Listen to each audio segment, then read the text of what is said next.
Assalamualaikum warahmatullahi wabarakatuh dan selamat pagi. Halo Sobat Sehat, kali ini tim keselamatan pasien akan memaparkan tentang salah satu sasaran keselamatan pasien yang keenam yang berjudul mengurangi cedera akibat resiko jatuh. Yuk, langsung saja. Nah, ini 6 sasaran keselamatan pasien. Kami sekedar mengingatkan, yang pertama, mengidentifikasi pasien dengan benar, kemudian meningkatkan komunikasi efektif, yang ketiga, meningkatkan keamanan obat yang harus diwaspadai, yang keempat, memastikan lokasi tindakan yang benar, prosedur yang benar, pasien yang benar, yang kelima, mengurangi risiko infeksi akibat perawatan kesehatan. Ini spesifik ke PPI juga. Kemudian mengurangi cedera akibat resiko jatuh. Next.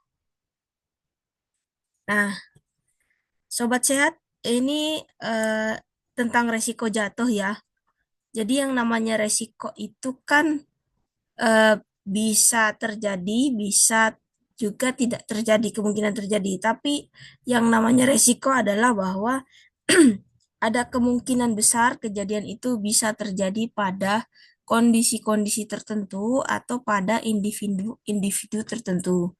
Maka ini perlu ditekankan terkait pencegahan cedera akibat risiko jatuh tersebut.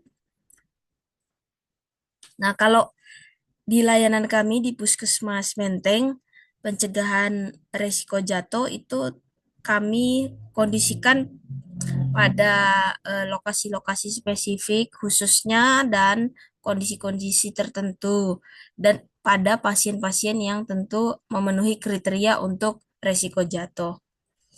Yang pertama itu ada di rawat jalan. Penanggung jawab untuk pencegahan ini adalah tim security.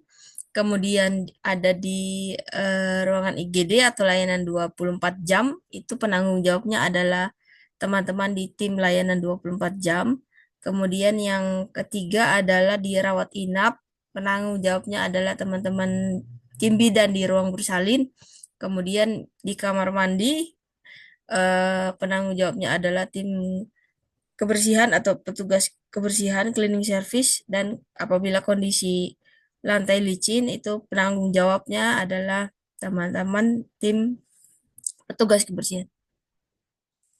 Nah, ini dirawat jalan tentu ada kriteria kita yang kita tetapkan apakah pasien tersebut merupakan pasien dengan risiko jatuh. Nah, untuk mengidentifikasi risiko jatuh sejak kedatangan oleh penanggung jawabnya tim security itu akan melihat 4 poin ini.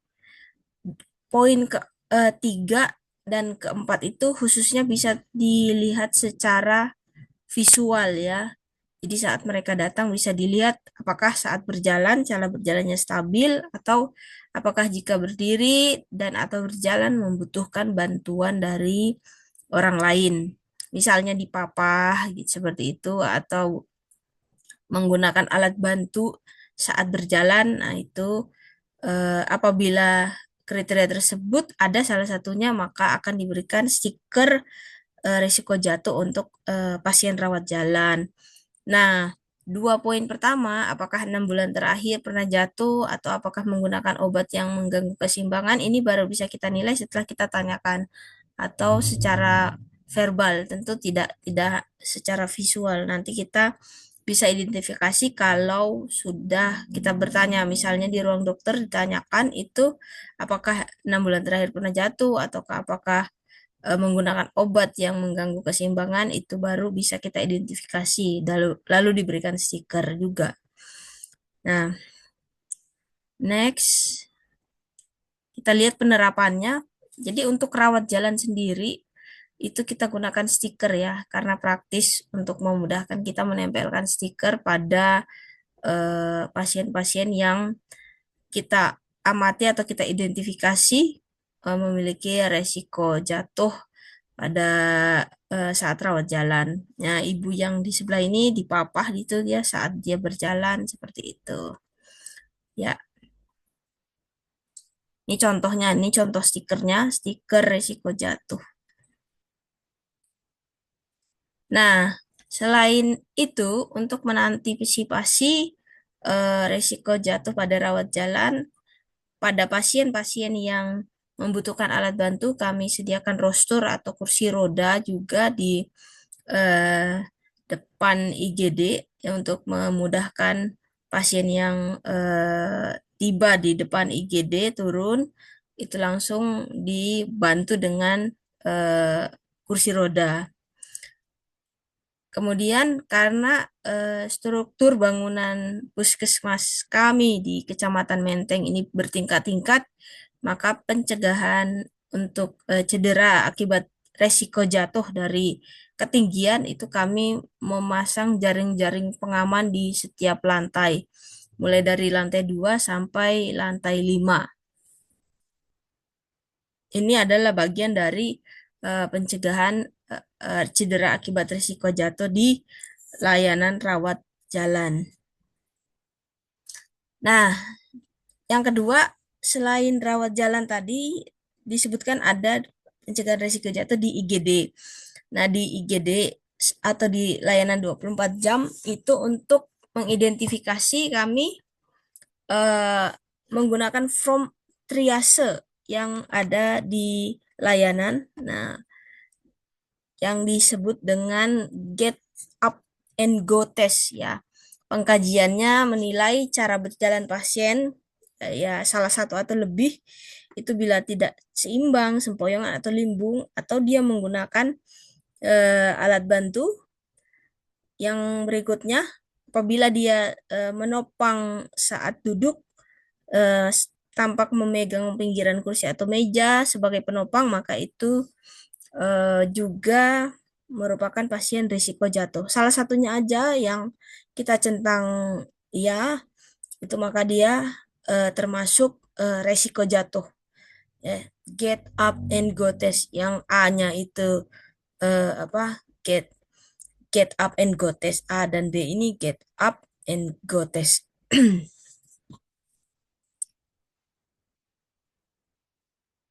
Kalau kita tidak menemukan baik A dan B, itu dia eh, jawabannya ya, maka termasuk tidak beresiko. Nah, kalau salah satunya ya namanya resiko rendah. Kalau dua-duanya ya tentu beresiko ya. Nah, apabila kami menemukan pasien yang sudah diidentifikasi beresiko di layanan 24 jam dan RB atau rawat inap, maka kami mengaktifkan yang disebut protokol pencegahan resiko jatuh. Nah, yang pertama, posisi tempat tidur yang rendah tentu dipasang rem juga, jadi biar bednya atau tempat tidurnya tidak gerak-gerak. Yang kedua, pasang side rail ya. Jadi nanti kita lihat contohnya di yang di pinggiran tempat tidur, dipasang di apa atau dinaikkan.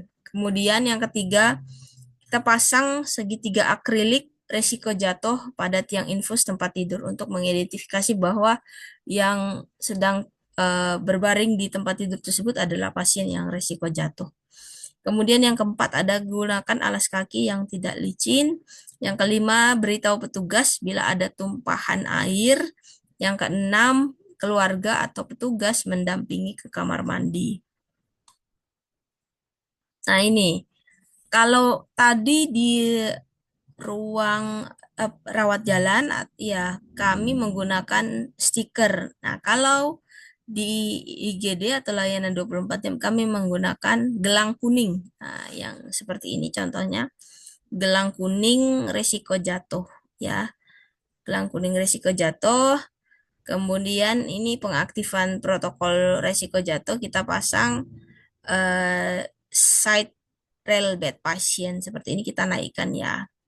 Ini pasiennya diikat waktu itu ini pasien ODGJ ya yang ngamuk-ngamuk jadi kita ikat biar lebih aman.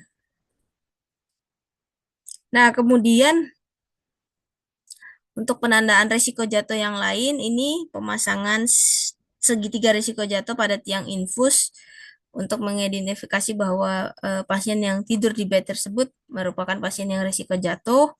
Kemudian ini bagian dari protokol risiko jatuh, itu petugas atau keluarga mendampingi pasien ke kamar mandi. Nah, ini atribut-atributnya untuk di IGD atau di layanan 24 jam. Ini ada segitiga akrilik risiko jatuh dan ada gelang risiko jatuh. Nah, ini yang merah-merah stiker ini adalah stiker alergi untuk antisipasi kalau misalnya ada pasien-pasien selama proses penyuntikan itu ada atau pernah ada riwayat alerginya. Nah, untuk dirawat inap atau di ruang bersalin, eh, kami menggunakan pin atau kancing risiko jatuh. Ini kancing risiko jatuh dipasang pada gelang identifikasi pasien, ibu hamil, dan bayinya. Seperti itu. Jadi bentuknya kancing dia ya. Berbeda tadi dengan layanan 24 jam yang menggunakan gelang. Kalau ini di RB itu kancing. Itu untuk membedakan kita tahu bahwa oh ini pasien RB dan ini pasien layanan 24 jam atau IGD. Nah, ini penanda stiko resiko jatuh di ruang bersalin. Nah, sama karena di ruang bersalin juga ada tiang infus, jadi kita pasang akrilik segitiga penanda resiko jatuh. Kemudian kita aktifkan handrail apa side rail ini, maaf, side rail dinaikkan seperti ini.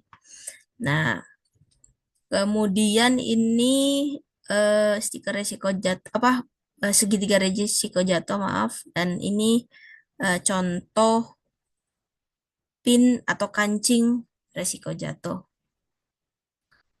Nah, selain di ruangan-ruangan tadi, ini juga ada resiko jatuh di kamar mandi. Jadi kami memasang handrail di atau pegangan dinding di kamar mandi seperti ini. Baik di toilet eh, jongkok maupun di toilet duduk. Ya.